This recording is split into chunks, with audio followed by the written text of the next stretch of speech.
Hi there, welcome to this video. This is Tina from TinaHeals.com, and today I'm speaking to you about an Aries ascendant, a Libra moon, and a Taurus sun.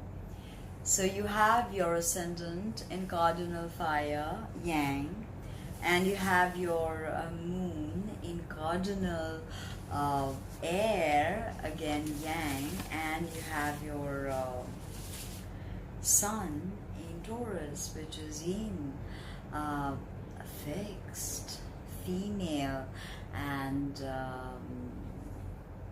Earth, ruled by Venus. Anyway, the sun is in a good position because the sun does well in Venus ruled Taurus. Your moon in Libra is more conflicted because the moon is about emotions, and moon is also the mother, sun is the father, but Libra is not great with emotions. Okay, so that's something we will discuss. Now, your ascendant is Aries. Now, the ascendant is the degree of the zodiac rising on the eastern side of the horizon at the moment of your birth, and the sign on which it falls is your rising sign. So for you, this is Aries. Aries is the first sign of the zodiac, and when the soul enters Aries, it does so with a mini Big Bang, and everything is born anew. All of creation is given a promise of renewal. In the northern hemisphere, with the sun in Aries, we have the spring, so the season of spring, which is about newness, radiance, vibrance, freshness, youth. Okay. Now, the ascendant is how the world perceives you. It is a sum total of your being in this physical body. It also speaks of how you look. It is the Jungian mask you wear to interact with society, and it is the filter of your ascendant through which you are perceived. So with your Aries ascendant, which is the archetype of the initiator, the pioneer, you trailblaze into a room and you're not afraid to show your dominant streak. You're not afraid to say it how it is. You're not afraid to chase someone or chase something. You are restless, edgy, quick to anger, temperamental, sometimes volatile if not grounded. This is fire, so it's a very powerful, dry, hard energy. It's not an easy energy. It's Mars domain, and Mars is about competition, wars, but it's also our I do principle or action principle, without which nothing would happen. No one would do anything because we just don't want to get up or do anything. Mars is our going ahead and conquering. Okay, and conquering doesn't have to be bad. We can conquer our fears. Okay, we can conquer our enemies with love. So there are very many expressions to this Martian energy. And Aries is, the color of Aries is red. So you love the color red. I mean, definitely attracted to it in some way. And even for female Aries ascendants, you're just more masculine. You have a more testosterone. Even the way your bodies are shaped, you are more squarish. You just have more testosterone and tremendous amounts of energy. Okay, tremendous amounts of energy.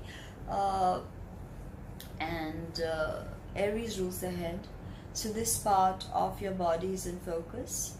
And as I said, your edgy eyes, you're not afraid of eye contact. You can stare down an enemy. You can make the right googly eyes to get attention. All of that, right? And very well-defined face. Okay, high cheekbones, prominent nose. I already spoke about the eyes. Narrow chin, thinnish lips. You could have a sadistic side. A lot of Aries, they can have a sadistic side. Otherwise, if you keep this balance, this is the energy or vibe of the leader. Aries always wants to lead. It is the first sign, after all. It is rightfully leading all of the other signs of the zodiac. So ruddy complexion. People with Aries ascendant, they just have more ruddier complexion. and love their highlighting, their blushers, red lipsticks, and their eyes. They love their eye makeup, and you have a Taurus sun, so your eye makeup is probably more dramatic than, say, an Aries ascendant with an Aries sun. You have that feminine touch, because Taurus is the most feminine of all the signs and Aries is the most masculine of all the signs. So you have that polarity playing out. And Libra is nicely in the middle, it's balanced. So with Aries, as I said, this is in focus. So with hard aspects to Mars, who happens to be your ascendant ruler, there can be like persistent acne, migraine, nervousness. Virgo is your 6th house, so 6 houses of health. You can develop ear infections, sensitivity to gum and teeth. You may even develop power in the eyes. Otherwise, you just like to slap on a pair of shades because you want to emphasize this part of your personality, of your body. All right. Now, if you move very swiftly, so be careful, you can cause accidents. But with your Taurus sun, hopefully you're not, again, as swift as Aries or Aries Sag.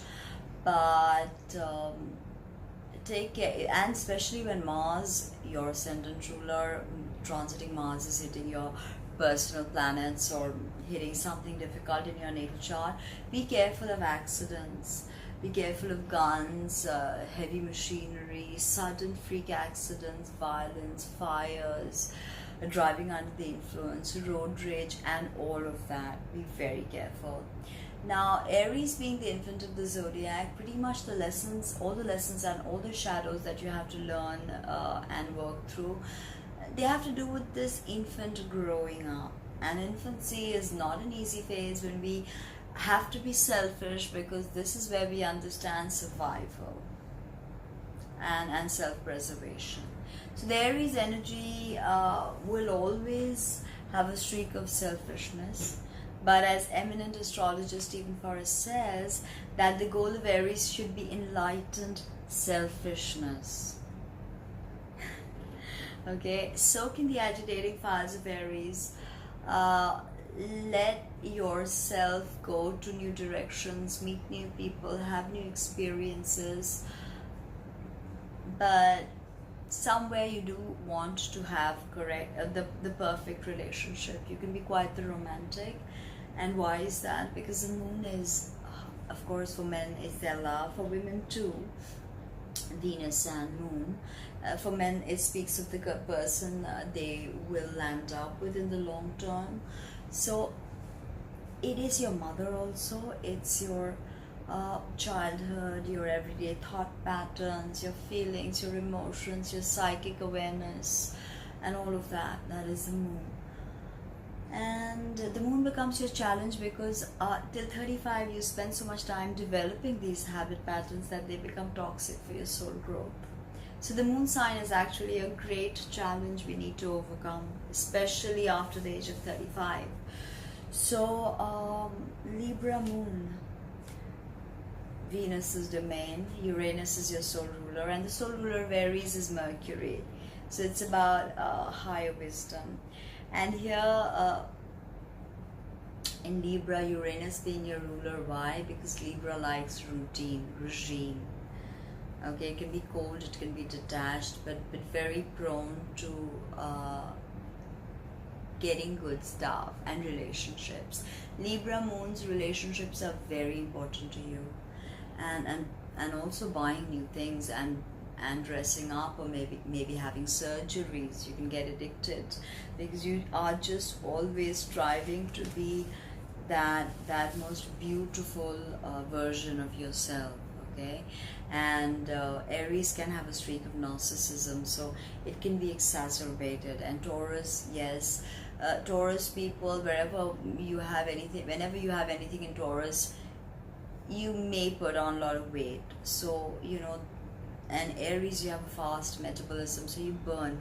So if you keep things balanced, it should be all right. But if you put on a lot of weight, you may be thinking of even surgery to you know, correct what you think is not beautiful, because you want you want people to find you attractive.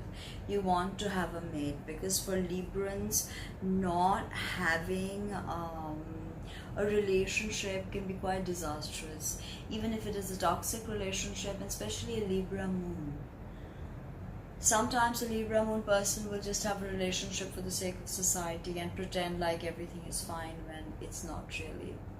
Now, your mother may have been very vain. Librans can be very vain sometimes, can be very indecisive, and very much into people pleasing. So they are unable to speak up and say what's on their mind. So if you are one such Libran, which you shouldn't be, you have an Aries ascendant. But if you ever feel yourself faltering or questioning your inherent worthiness, which can come about also with an Aries ascendant, then just understand that you are perfect the way you are. You don't need to go through tons of modification, or you don't need to buy the haute couture, or you don't need to go ravage your credit card, or eat tons of food, because Taurus can also compulsively eat. Taurus sons can compulsively eat and be into food addiction. And with your Libra moon, you can be into retail therapy. Even Taurus, you're ruled by Venus, both your sun and moon, and they are in opposition. So and they're not in opposition, but you have your sun, your ascendant and moon opposition with your ascendant in Aries, which is a polarity of Libra. Aries is, and the ascendant is how the world perceives you, and the moon is who you are inherently, your emotional life. So there'll always be a polarity of how the world perceives you and how you feel inside. Inside, you want to please people, you want to harmonize your life. That's why I guess Uranus is your soul ruler, because whenever you get caught in the rut of harmony, Uranus is here to liberate you. So with the sun in your second house, you're very good with banking, money, you're very good with finances. You may even understand how to work with money because of your father, because you probably saw your father was into banking or something like that. Taurus is again ruled by Venus. So you've got two of your moon, personal planets, moon and sun, in Venus ruled signs. So you're definitely very Venusian. And this restless energy of Aries can be balanced by some kind of dance like art form, choreography, Tai Chi, because you're truly about arts and craft. Now interestingly, Aries can start very many things. Libra, not great with detailing, but Taurus is slow and steady, and it's known to be about endurance. So you are in for the long haul. Sun is your father also, and it's your goals, your ambitions. It's how you take your internal chi and project it out onto the world. So you're suited for banking, you're suited for acting, you're suited for cooking, because you know you can even be a great blogger because you have that Libra. Libras understand the intellectual side of Venus, and Taurus is the more sensual side of Venus. And Libra rules the pelvis, so it's your support system. It's how the body has support. Okay. And Taurus rules your throat, and Aries rules your head. So working with all these three energies, very different, very interesting. The initiator, the builder of Taurus, and the diplomat. Libra moon, you're truly the diplomat. People probably come to you to mediate between them and their families, and you always know how to keep the peace. But remember that it's not necessary to sacrifice your self-worth for keeping the peace. Taurus sun, you're stable, you're ready to go ahead, climb the success ladder, but you can be very stubborn. Here you've got cardinal, cardinal, and fixed. So hopefully you have a balance. That was a bit about Aries ascendant and Libra moon and Taurus sun. Subscribe and leave me a comment and let me know what you think. Thank you.